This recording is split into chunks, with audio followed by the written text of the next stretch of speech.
All right, sun's coming up Monday morning. Time to get rolling. Another trading week ahead of us. So I checked in with you folks yesterday. We talked about that EU summit that took place over the weekend. It was supposed to be a 2-day meeting, Friday, Saturday, extended into a third day. Deadlocked in their talks.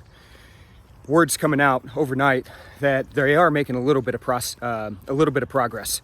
So there's prospects that a deal could get done. As far as when it gets done, I know they're supposed to have further talks today, could extend into the latter part of July, but on that hope, you're seeing this euro-dollar currency pair trade higher. So we're seeing strength in the euro as a result of that.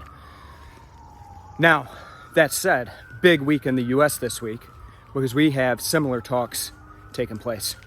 So the US starts to kick off their stimulus talk today, and we're looking at what could be anywhere from a trillion dollar package on the low side. That's what Republicans are throwing around, to $3.5 trillion, which is what Democrats are throwing around. So we'll probably fall somewhere in between, but there's hopes that we can get a deal done this week because all that stimulus money, that $2 trillion package we passed earlier in the year when this pandemic kicked off, is going to run out soon. So this economy needs another shot in the arm, and traders are looking to this meeting over the course of the week to see if that happens.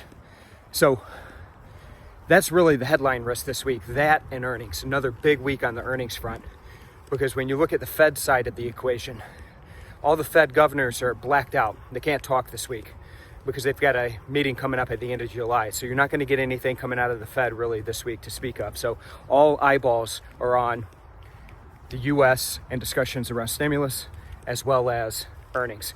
So that being said, looking at the markets today, we're flat heading into the open. Over in the currency market, we talked about that euro dollar. That is going to be of interest today. Could see some volatility, certainly over the next couple days. Net currency pair, euro trading higher right now. Seeing a little bit of weakness in oil, trading right around $40 a barrel in WTI, and seeing a little bit of strength in gold. Again, coronavirus ticking up, Fed pumping money into the economy, people flying into gold. So seeing some strength in gold this morning. So big week. Earnings, stimulus package, a lot going on. Hope everybody had a great weekend. I'll check in with you folks again tomorrow. Check in with us on Facebook and Twitter. We'll keep you updated. Take care, folks. Bye-bye.